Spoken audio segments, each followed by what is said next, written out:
5번째 날입니다. 사랑의 생명, 기도로 시작하기. 주님, 제가 주님의 사랑 안에 뿌리 내리고 털을 잡을 수 있게 도와주세요. 제 마음으로 이해할 수 있는 수준을 넘어선 주님의 사랑을 경험하기 원합니다. 제 마음에 주님의 사랑을 밝히 비추어 주세요. 허수아비가 정원에 서 있는 장면을 상상해보라. 허수아비는 생명도 없이 지푸라기로 가득 채워져 매일 정원에 서 있다.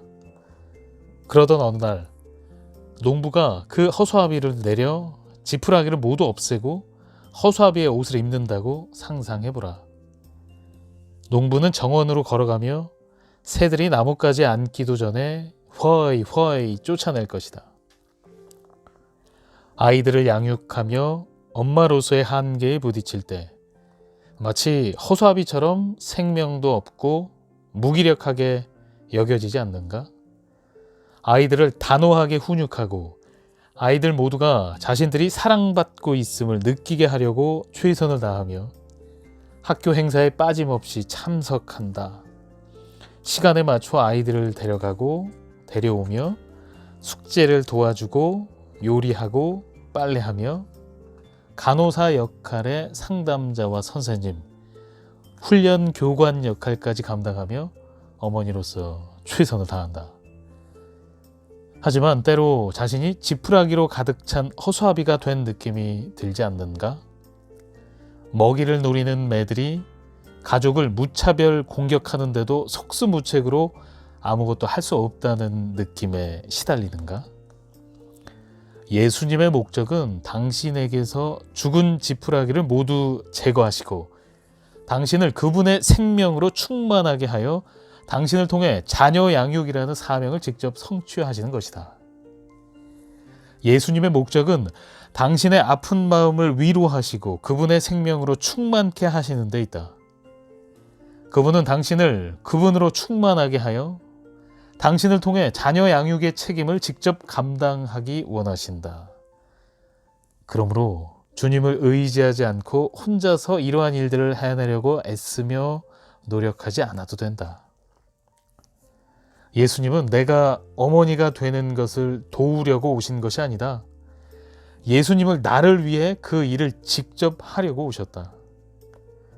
나는 단지 어머니를 위한 지침서가 필요한 것이 아니라 나를 위해 그 일을 해줄 부모 역할에 정통한 분이 필요하다.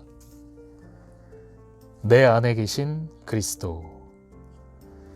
예수님이 하나님 안에, 우리가 예수님 안에 예수님을 마음으로 영접하고 그분의 자녀가 되었다면 예수님이 우리 안에 계심을 알게 되었는가?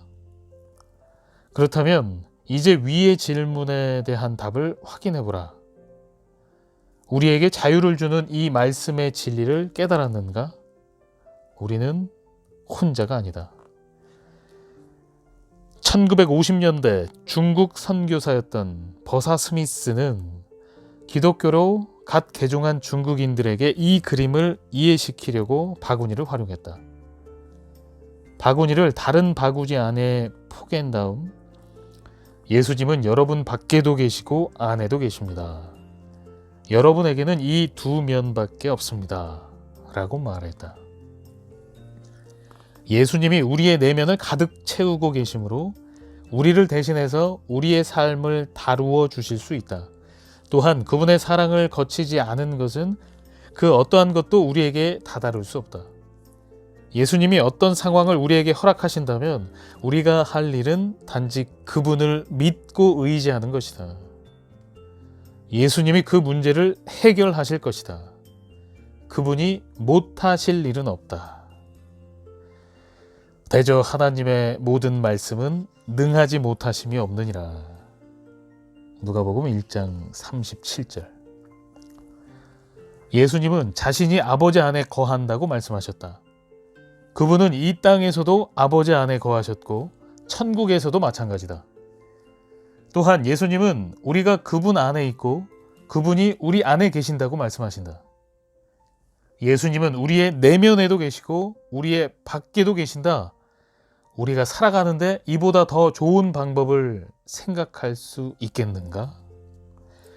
예수님은 우리에게 지혜를 주시고 그분의 의로움으로 과거의 죄를 덮어주셨다. 이제 죄를 씻고 다시 회복할 수 있도록 우리를 거룩하게 하시고 또 주님 안에서 영생하도록 구원해 주신다. 우리의 과거, 현재, 미래를 모두 준비해 두신 것이다. 신뢰의 근원. 예수님은 사랑과 용납, 안정감, 정체성에 관한 우리의 욕구를 채워주시는 신뢰할 수 있는 근원이시다. 남편이나 자녀도 우리의 필요를 채워줄 수 없다. 외모나 성공이 우리에게 만족을 줄 수도 없다. 우리가 신뢰할 수 있는 유일한 근원은 주 예수 그리스도의 생명이다. 그것은 천국에서나 얻을 수 있는 그림의 떡이 아니다. 나중이 아니라 지금 여기서 그 생명을 누릴 수 있다.